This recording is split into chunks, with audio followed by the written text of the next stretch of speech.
The man who refuses to quit cannot be stopped. My name's Sean Michael Crane. Welcome to the Unstoppable Mindset Podcast.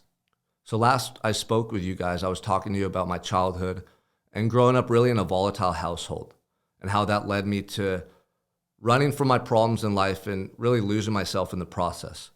And I went through a really dark period of life from 14 till I was 23, till I found myself in a jail cell. From 14 till 23, I hated my life. I hated my life and who I was becoming. I seldom had any joy. I didn't think about my future in a favorable way at all. I had no motivation, no inspiration, and I wasn't doing anything that I was proud of in life. What a miserable existence at 14, 15, 16 as this young person when you're supposed to be thinking about college and your future and really discovering who you are, that I was in such a dark place, really a mental prison. And then at 23, when I was arrested, everything changed for me. I found myself in a jail cell by myself. And it gave me more time to contemplate my life and really think on a deeper level than ever before. But it wasn't easy by any means. Going to jail is not an ideal setting to work on yourself. Although my cell became a place where I personally developed my mindset, my habits, where I really discovered more about myself than ever before, the first month wasn't a place that was a happy place. It was a really dark and negative time in my life. The first night that I got booked into the county jail, I walked back and I went into what they called it tanks. And in the tanks, you're living with other people. You have about 20, 25 people in the tanks at a time, and you're on bunk beds all in close proximity. And at this time, they didn't even have a bunk for me available. It was 1 a.m. So my first night in jail, I slept on the floor. And I was coming off all the drugs and alcohol, and I just felt miserable. And I was really in shock and disbelief. And at this point, I still thought that they were going to let me go. I thought that it was either mistaken identity or they were trying to scare me, and I was going to end up getting out of jail. And so I went to court 2 days later. And I'll never forget that day. I walked into the courtroom and I was shackled up at my wrists and ankles. And as I entered the courtroom, I saw my family members sitting there in the audience. And there was a bunch of people from the Santa Barbara News Press taking my picture. And they actually put my picture on the front page of the News Press the next day. And it said, Sean Crane charged with attempted murder. And as I walked closer towards the front of the courtroom, I saw my lawyer quickly approaching me.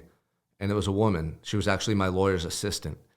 And I was hopeful to see somebody who was there to help me. I thought maybe she was going to say something about me getting released that day or have some good news. But she didn't have any good news. She actually walked up to me and she pointed over her shoulder and she said, you see the judge and the DA talking? They want to amend your charges permanently to homicide. They don't think the victim's going to make it. And she then went back to doing her paperwork and she didn't even look back at me. And so I sat down, and in that moment, I'm sitting in this courtroom shackled up. Everyone's looking at me, staring at me, and they're telling me that my charges are going to be amended to homicide, which obviously carries life in prison. And I was 23 years old. I remember in that moment, it was too surreal for me to even believe. Like, I felt like I was having an out-of-body experience. I was in shock. I was still probably high on drugs and alcohol from all of the time that I was abusing them.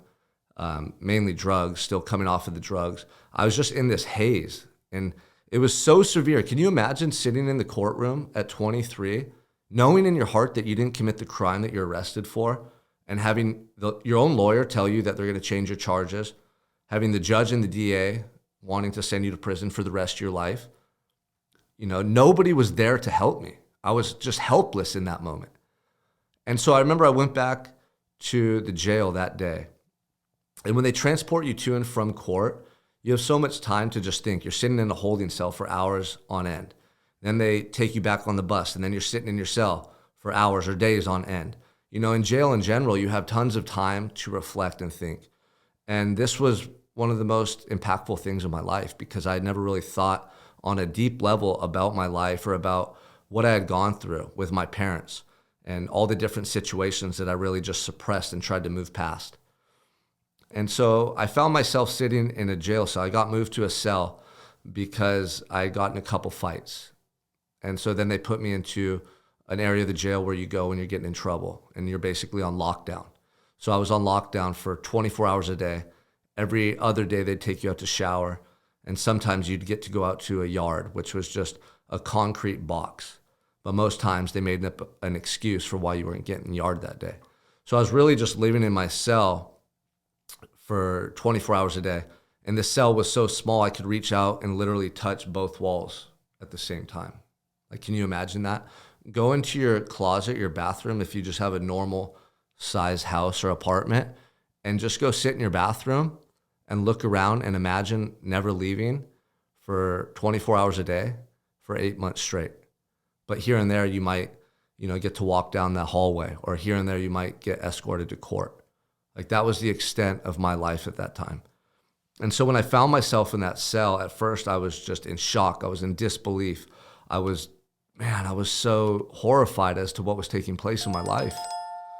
And I remember just sitting in there, and I just started thinking about the life that I had lived.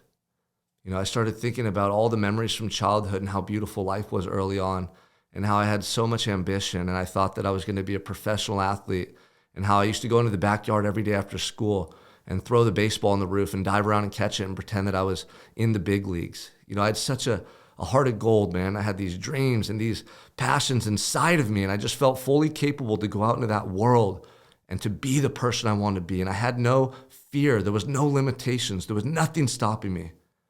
And how in the blink of an eye, my whole world went dark and cold. And I uncovered the truth about my parents, and I saw things that scarred me, and it changed me, man. And I had so much shame inside of me for the person I had become, because I knew my true self, but I had let that person die away. And I felt so guilty for not pursuing that kid's vision, for not bringing that boy's dreams to reality. And I was so angry at my parents. How could they do this to me? How could my mom leave us? Why couldn't my dad ever get sober and just be the man I needed? These were the thoughts that were just keeping me up at night in that cell, and I couldn't escape them. And for the first time in my life, I had to face my pain. I had to acknowledge the truth about my life and what it had come to. I couldn't run from it anymore. There was no drugs. I couldn't just open that cell door and leave. I had to feel it. And for the first time in my entire life, I embraced my truth, and I felt all the emotion and pain that I had suppressed for all those years. I started to write about it. I started to think about it.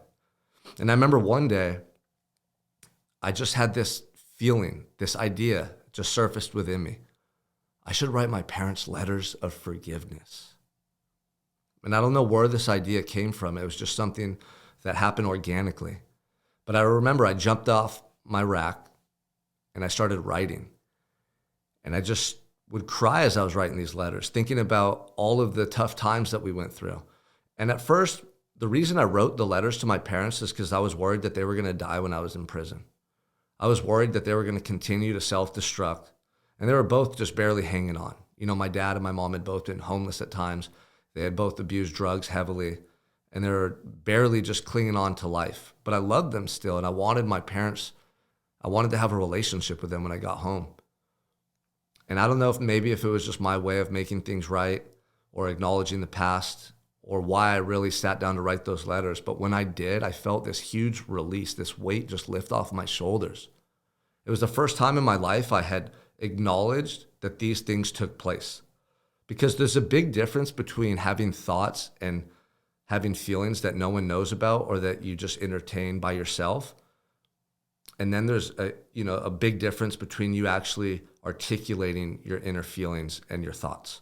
And just the act of writing, putting it on paper, helped me to realize that these things did happen, that this was real, that this was my life. You see, for all those years, I was in denial, trying to pretend it wasn't true. But me sitting down to write about it and eventually get to the point where I could talk about it helped me to accept and move past my past. And so if there's anyone listening right now, I want you to know, if you have trauma, resentments, anger towards people in your past, traumatic experiences that you've gone through, things that you still think about often, until you get to the point where you can write about them and talk about them without getting emotional or upset and angry, they're still going to wreak havoc on you internally.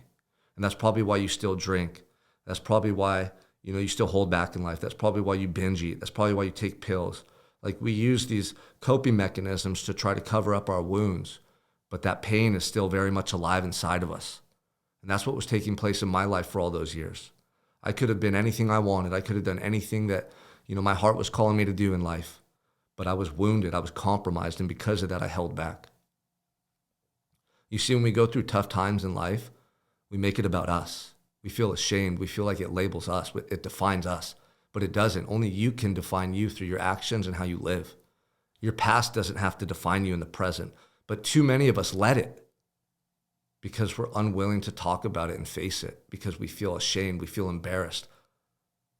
But that's a part of your life. It's a part of your story. And like I said in the last episode, your adversity becomes an asset when you embrace it. And that's what I started learning how to do. This was the first step, me just acknowledging my past. And then when I did that, I started to feel differently. But I still couldn't escape my regret. And I remember every night I would just be tormented by the realization that I didn't play high school sports, that I didn't try to go to college, that I wasn't on my way to play as a Yankee or a Red Sox or, a Dodger. Like, I should have been in the minor leagues working my way up into the major leagues. I was a gifted athlete. I loved sports. It was my life. And I let that part of me just die away when things got bad. And I thought about just not trying in school. I thought about not being a good brother to my siblings, not being, a good nephew to my Uncle Mike, who was just giving his life to take care of us. I thought about all the trouble that I got in. I thought about the knuckleheads that I hung out with and how I just wasted my life, and it was just tormenting me and eating me alive. The pain of that regret was the worst pain I have ever known. At that point in my life, the pain of regret was worse than the life sentence I was facing. This is the premise of my message, and everything that I do today stems from knowing that pain. You don't know that pain. You don't know what it's going to be like when you get to the end of your life and you look back and you see things that you should have done, things that your heart was calling you to do, but you held back, or you made an excuse, or you let fear stop you. My whole life to that point, I let fear and doubt dictate my decision making. And when I sat in that cell and I saw the life that I had just created, my decisions, my actions, it tortured me, because I realized that I was in control, and at any point I could have changed. I should have changed, and now I didn't, and it was too late. And these people were going to send me to prison for the rest of my life for a crime I didn't commit. And it was over, and there was nothing I could do to go back and do it again. And I really felt like I was dying in that cell. The pain, the truth, it was just killing me in that cell every day. Imagine if you woke up next week and you were feeling a little funny, and you went to the doctor and found out you had terminal cancer and your life was over in a couple of weeks. They said, "Hey, John, hey, Gary, hey, Steve, you have a month to live." Or what if you hit somebody on the way home driving today and they charge you with homicide or manslaughter and they give you 30 years in prison? What are the things in your life that you wish you would have done? When it's all said and done, when you look back, what are the parts of your life that you wish you would have lived differently? Right now, you have the opportunity to make a change. How are you treating the people around you every day? Are you working a job you love? Are you doing what you love every day? Or are you doing it begrudgingly? You're at a job you hate. Are you taking care of your health? Are you neglecting your health? Are you eating this shitty food that they promote on TV? Are you drinking? Are you taking pills? Are you avoiding exercise? Are you making excuses? Like, how much of your life are you really living? See, when I found myself in that cell, these truths started to hit me right in the face, and I couldn't deny them.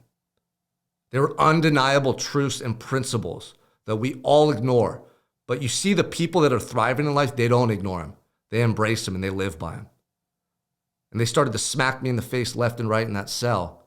And for the first time in my life, I was paying attention because I knew what was at stake. I remember after I felt that regret and after I wrote those letters, I was just going through this internal transformation, this metamorphosis. Something inside of me was changing. And the combination of my sobriety, which now I had a month or two of sobriety, being incarcerated and all this isolation, 23, 24 hours a day in a cell with nothing, and the severity of my circumstances, life in prison, your life's over. The combination of these components shifted something in me energetically, internally, spiritually, that changed my life forever. I've never been the same since because I know what's at stake. I felt that pain and it changed me. And I remember at that point in my life, I didn't know how much time I was going to do in prison. I didn't know what the future held in store for me. But I made 2 promises to the depth of my being about who I was going to be for the rest of my life. These were commitments. This was about my identity.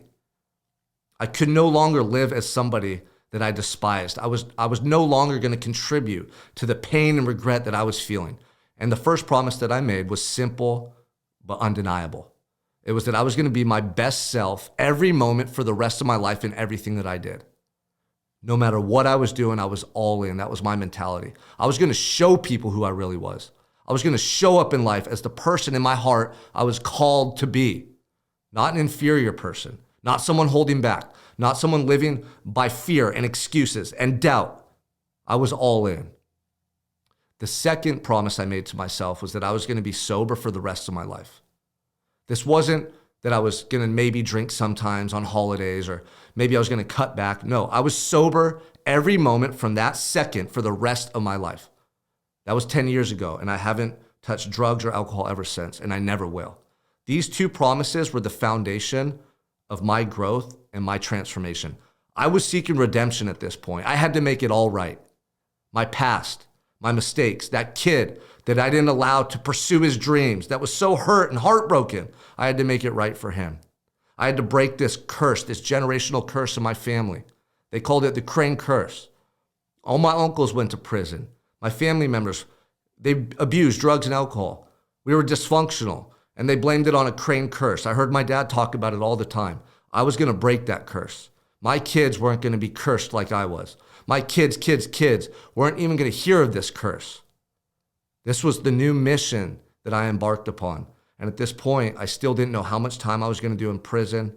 I didn't know what the future held in store for me. I just had to do this for me so that I could go to sleep at night knowing that I was giving my all to this life. The worst feeling in the world is not being in a physical prison. The worst feeling in the world is being trapped in a mental prison where you live in a world of endless opportunities, yet you're too restricted by your own thinking and your own inner fears to act upon that calling that you have in your heart. That's a death sentence. And too many people die with regrets because they allow this mental prison to confine them and to suffocate and suppress their spirit and their potential. And if you're one of those people right now, you have the chance to change. I don't care if you're 90 years old. I don't care if you're 60, if you're 45. I have men that reach out and work with me from all over the world at all different ages.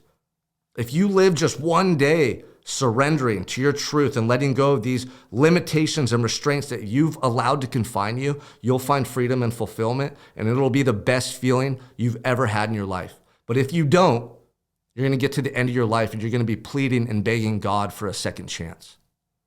That's what's going to torture you to death.